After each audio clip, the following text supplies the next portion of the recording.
94.3 The Dude is very grateful to our men and women in uniform. We're proud to recognize local members of our military by turning the spotlight on them right now in our Soldier Salute.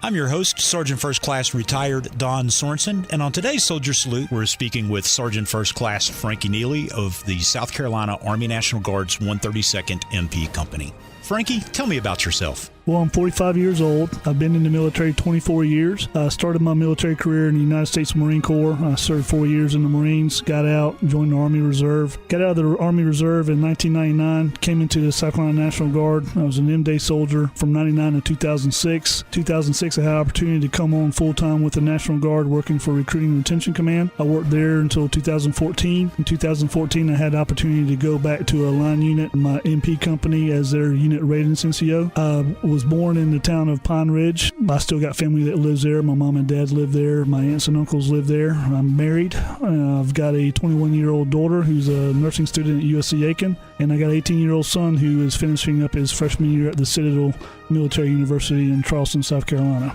Frankie, a lot of our listeners have heard about the turmoil in the Pine Ridge Police Department. That has a direct impact on you, though, doesn't it? Yes, it does. I've been active duty in the National Guard since 2006. Before 2006, I was a full-time police officer. I've been a police officer in the state of South Carolina for approximately 21 years. I started my police career in 1996. I worked for the town of Springdale for 3 years. I worked for the city of West Columbia for 14. And in 2006, I went full-time National Guard, stayed with West Columbia part-time until 2014 when I went to the town of Pine Ridge. And this is a town that I grew up in. I've got friends in Pine Ridge. I've got family members that still live in Pine Ridge. So from 2014 to current, I've been a part-time police officer along with 2 other full-time National Guard soldiers and another full-time employee that works for another agency. There's 4 of us that work part-time in the police department for the town of Pine Ridge. Frankie, you're both a military police officer and a civilian law enforcement officer. How do you compare those 2 jobs? Well, the similarities between the 2 are if you're a military police officer and you're working the road at Fort Jackson, South Carolina, and you stop a car from speeding, you're not going to approach that car any different than someone who works for the Highway Patrol or for the town of Pine Ridge or Lexington County. The training is pretty much the same. It's just the doctrine that we follow. In South Carolina, we follow state statute in order to enforce state law. On the military side, you follow Uniform Code of Military Justice to enforce the federal regulations as it pertains to soldiers, sailors, airmen, and Marines in the Department of Defense. The training is the exact same training that you would receive on the civilian side. It's just your roles and your scope and your authority is limited to those military installations. Frankie, it seems like a recurring theme that military service is kind of a family tradition. Your son's carrying that on. Yes, he is. He is a freshman for the Citadel in Charleston, South Carolina. The Citadel is the military college of South Carolina. And back in November 2017, he actually enlisted into the South Carolina Army National Guard. This past month, he signed a ROTC scholarship with the Army ROTC for the South Carolina National Guard. And the cool thing about that is he's going to be a cadet in my company, the 132nd Military Police Company.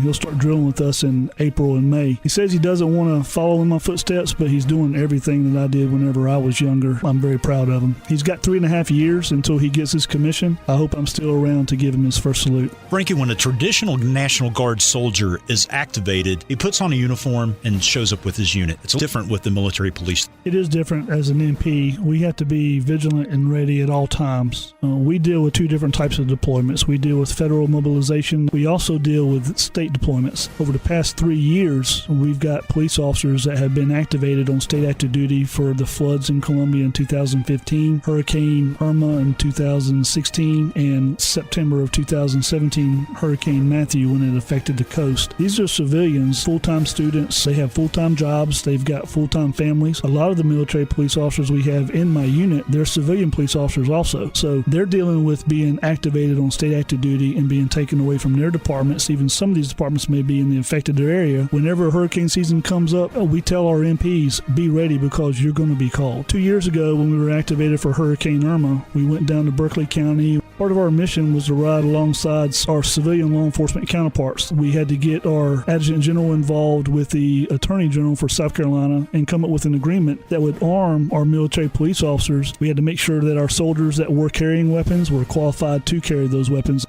Frankie, you actually had the opportunity to work with detainees at Guantanamo Bay. How did that go? Well, back in 2002, about a year after 9/11, the 132nd Military Police Company got activated to go to Guantanamo Bay, Cuba, to run the detention facility down there for terrorists and insurgents that were being caught in Afghanistan. I can say you've seen news footage about things that happened to detainees in Iraq and Abu Ghraib and stuff like that, and we saw that while we were down there in Guantanamo Bay ourselves. The National Guard soldier from the state of South Carolina, they are a consummate professional. We treated the detainees with dignity and respect. We had no issues with them. They had no issues with us. We were down there with over 800 detainees and 6 military police companies throughout the National Guard in multiple states, to include one active duty company that was down there from Colorado. I've been an NCO for a long time. I've been a leader of soldiers for a long time. I take pride in what I do. I treat people the way I want to be treated, no matter what they've done to us. Those detainees that were down there in Cuba while we were there in 2002 through 2003, they were treated with more dignity and respect, but that's how we are as MPs. We treat everybody the way we want to be treated. Frankie, you have an impressive pedigree of service. United States Marine Corps, Active Army, Army National Guard. You served as a drill instructor, readiness NCO, an MP, a civilian police officer. What does your family think? My family is very supportive of my military career. And if you're going to be in the military any given point of time, for whether it's 6 years or 30 years, you have to have good family support. I met my wife when I was in the Marines a month after I came back from my first med deployment. She's been nothing but supportive of me during my military career. Even when I wanted to come back on active duty, she was very supportive. And my daughter, she's a junior at USC Aiken. She's going through the nursing program down there. She appreciates my military service, but as my daughter, she worries about me all the time. She's more attuned to current events than I am. When things happen overseas, she calls me and says, "Dad, this happened over here. Are you going to get deployed?" She's worried about me going somewhere, but she knows that that's what I do. If the military or if the National Guard tells me I need to deploy to go somewhere for a year, she's more than willing to allow me to go, because they know that what we do in the military is very, very important to keep this country safe, to keep this country free. And I'll be honest with you, the reason I do it, it isn't because of the paycheck. It isn't because I like doing what I do. Well, even though I do like doing what I do, the reason I do it is for my family, so they can remain free and have the freedoms and the civil liberties that they've enjoyed their whole entire life. That's why we do what we do in the military. Thanks for joining us in our Soldier Salute, presented by Little Pig's Barbecue. Serving Columbia since 1963 with that bodacious buffet. By Lexington Guns and Shooting Range, veteran owned and operated. And by Love Plumbing, Air and Electrical. Love to help you love your home.